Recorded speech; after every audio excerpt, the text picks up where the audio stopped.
Hello mga ka-J-Vlog! Welcome ulit sa panibagong video. At sa video na to, ma-unbox na rin natin finally ang isa sa maingay na smartphone ngayong 2023, ang Itel S23 Plus. Maganda kaya to? Tara mga ka-J-Vlog! Check natin!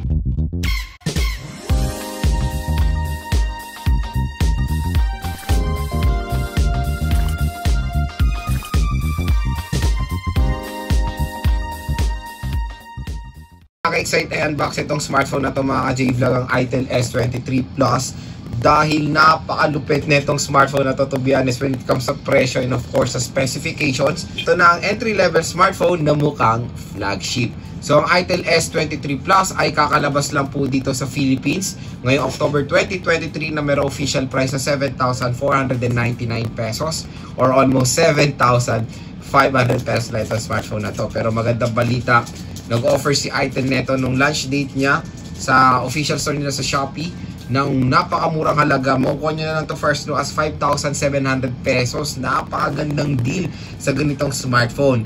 Pero ako, syempre, hinintay ko ang 1010. Nakuha ko na lang to sa napakagandang presyo rin na 6,000 pesos na lang.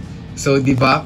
6,000 pesos sa Itel S23 Plus. Grabe. Dahil itong smartphone na ito mga ka-J-Vlog ay merong curve AMOLED display with Full HD Plus resolution. Grabe! Grabe! Yung ganong panel ng display ay nakikita natin sa mga mid-range smartphone and of course flagship, pero nalagay ni Itel sa ganitong halaga lang na 7,500 pesos. At kung interesado kayo sa Itel S23 Plus, ilalagay ko po yung link nito sa description. At medyo kakaibang box, slim type mga ka-J-Vlog, dahil nung binili natin sa Itel S23, freebie po ang charger. So parang flagship na talaga dahil wala na rin charger dito sa box at nag-freebie na siya ng charger. So included naman ang 18-watt fast charging brick. Kasama na yan nung binili natin, at binigyan din tayo ni Itel ng tempered glass. So ayan, merong free tempered glass. And ayan yung tatlo magkaka-sister company, Tecno, Infinix, and Itel. Okay, so nung bumili ako, nagulat ako na may included siya na tempered glass. So nice, diba?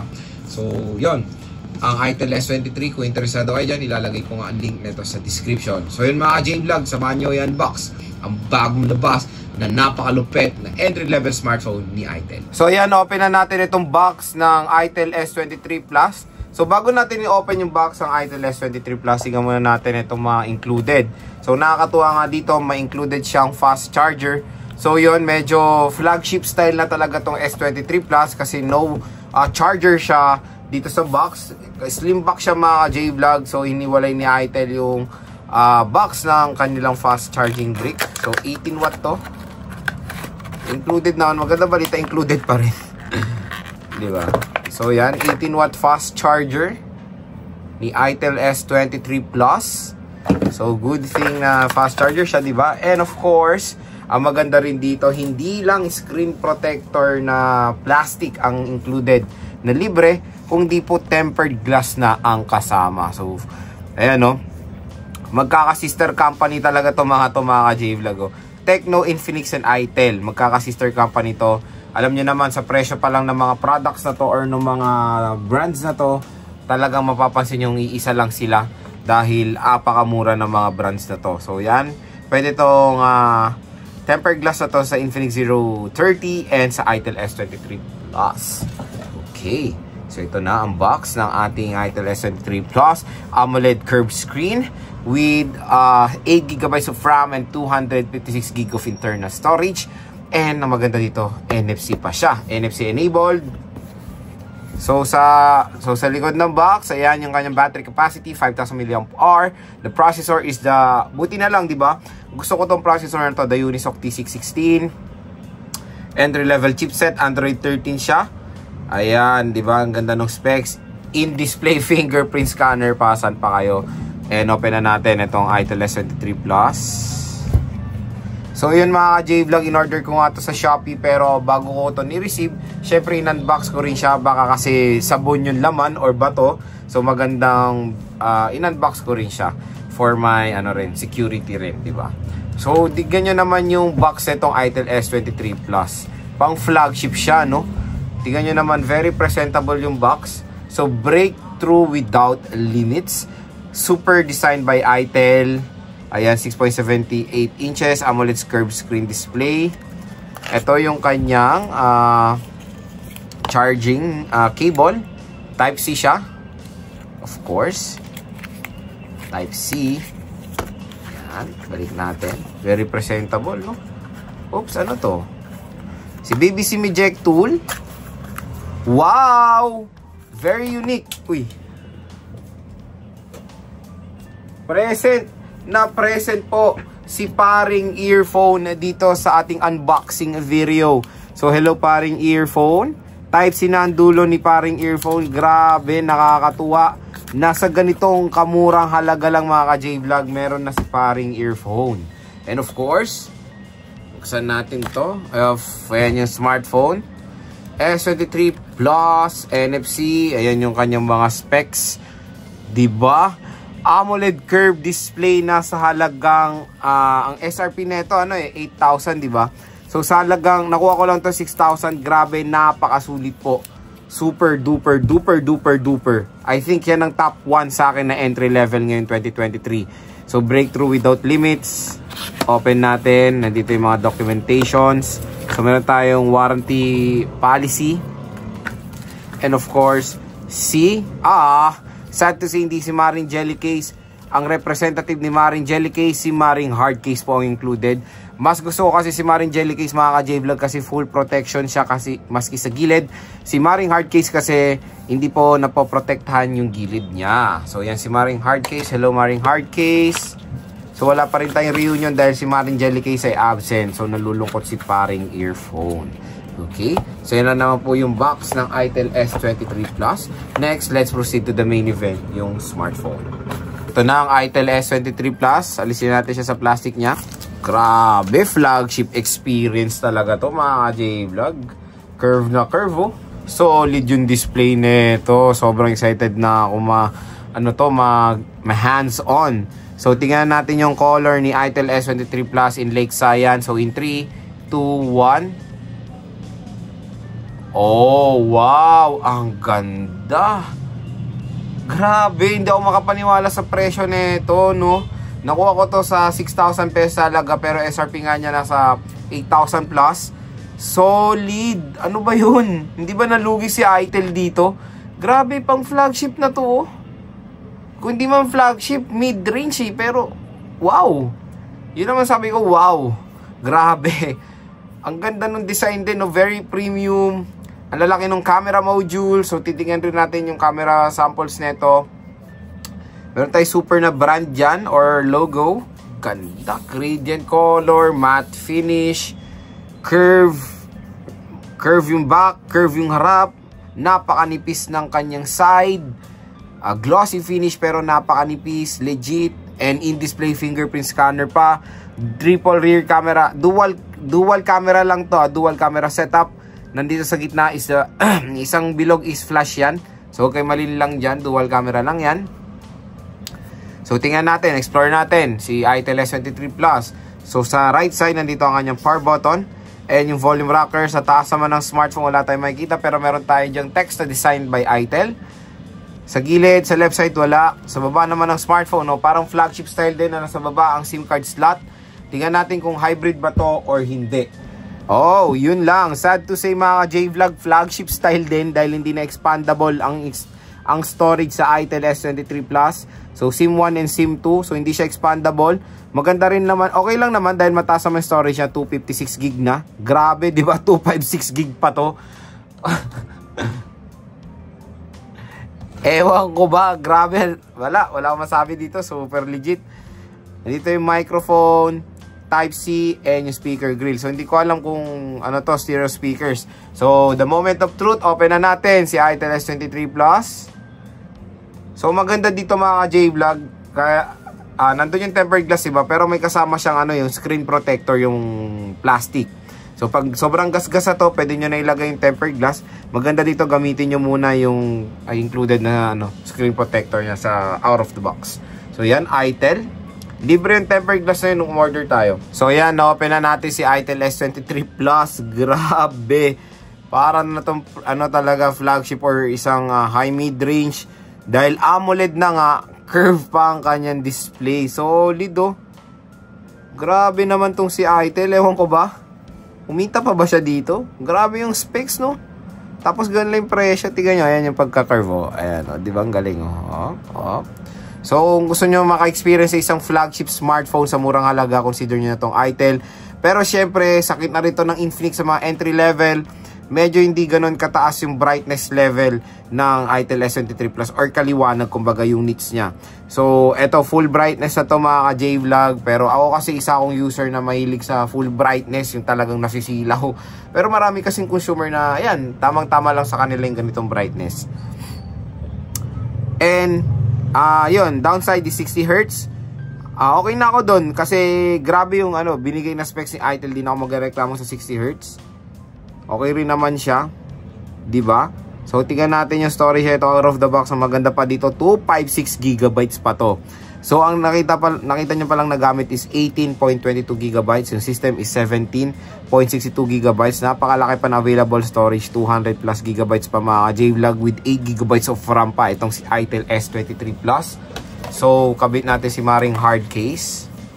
So yan nga sinabi ko sa inyo, major disadvantage ni Maring hard case is open po yung gilid niya. So exposed, may possibility magkaroon ng scratches. Ang naproprotektahan niya lang is yung baba and yung taas. At ang maganda dito sa screen protector ng Itel mga ka-J-Vlog, tignan nyo, may uka dyan. Hindi nila sinobrang sagad para for the case. Kunyari maglalagay kayo ng ibang case, hindi yung nababakbak. Ang galing nung ganda ng pagka-design nila. Hindi nila sinagad para yun, hindi mabakbak yung screen protector talaga. Pinag-isipan na maganda, pinag-isipan na mabuti ni Itel ang S23 Plus. Ayan, si Maring hard case, kitang-kita pa naman yung napakagandang design ng ating smartphone. Si Itel S23 Plus ay merong dual rear camera. Yung main camera niya is merong 50 megapixels, f1.6 aperture na capable ng Full HD 1080p video recording. Pagdating naman sa front camera, meron siyang 32 megapixels f2.0 aperture.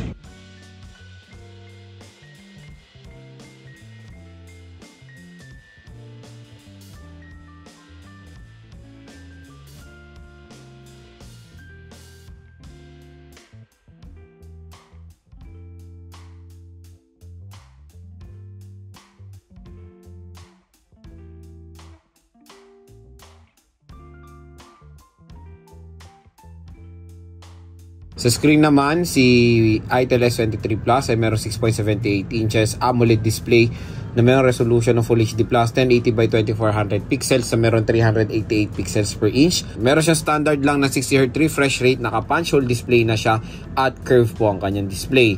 So, as naman out of the box, Android 13 siya with Itel OS 13. Sa chipset, meron siya Unisoc Tiger T616. Meron tayong octa-core CPU na merong clock speed na up to 2.0 GHz and sa GPU nakamali G57 siya.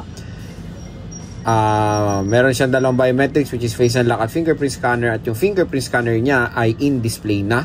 At pagdating sa battery, meron tayong 5,000 mAh non-removable battery na support ang 18-watt fast charging. So next time mga J-Vlog, gusto ko i-share yung first impressions ko dito sa bagong labas na Itel S23 Plus. Number one, of course, sa display. Ito talaga yung main star ng smartphone na to is of course yung kanyang gorgeous AMOLED curve display. So ayan mga J-Vlog, di ba?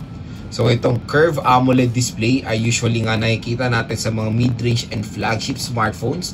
Pero nakikita na natin at nilagay na ni Itel yan sa 7,500 pesos sa smartphone, at pwede nyo pa makuha below SRP. Depende na lang sa trip ni Itel kung kailan siya mag-sale, di ba? So ayan, grabe yung AMOLED, ay grabe yung curve, oh, di ba? Ayan, sumasabay yung icon sa pagka-fold.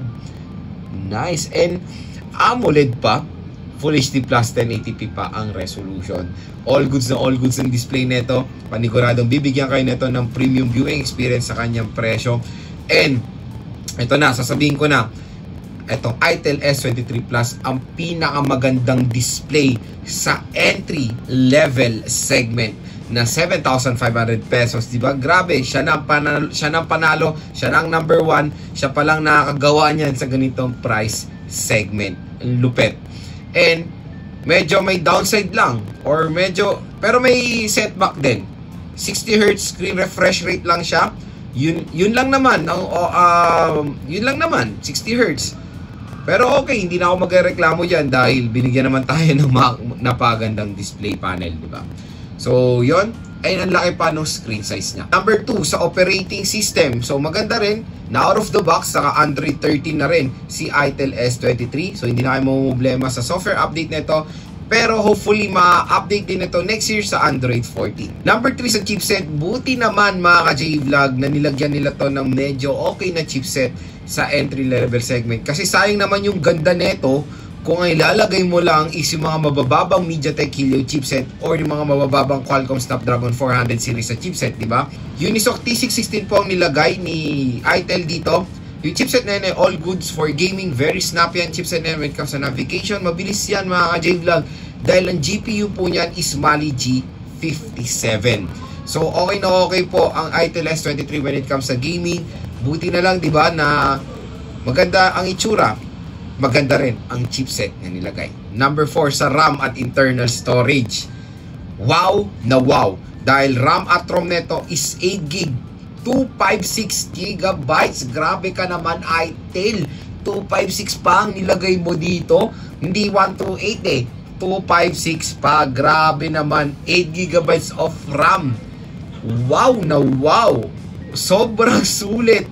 Kasi bihira lang natin nakikita talagang 8GB, 256GB sa entry-level smartphone. Usually, mid-range yung mga yan and flagship. Ewan ko ba kung kumikita pa ba si ITEL sa mga specs na nilagay nila dito? Sobrang mamumblema ang mga ibang competitors nito or yung mga ibang brands. Grabe ang sulit na ng specs na mo-offer ng ITEL S23 Plus. So, yung storage nito, napakadami nyo na po malalagay ng mga games, applications, features, videos, or music dito sa smartphone na to.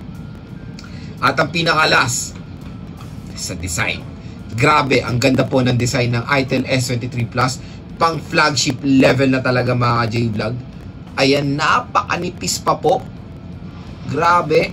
Napakalaki ng mga camera module. Pero yung mga iba dyan ay, alam mo na, ay hindi camera. Tulad na lang nito, hindi ito camera. Flash lang yan mga ka-J-Vlog. Ang pinaka-useful talaga dito is yung main camera niya, which is etong 50 megapixels. Sila mga ka-J-Vlog, ang first impressions and unboxing ko dito sa napakalupit na entry-level smartphone ngayon, the ITEL S23 Plus. So abangan nyo lang po yung full review and game test ko dito sa smartphone na to kung saan itetest natin siya sa iba't ibang scenarios.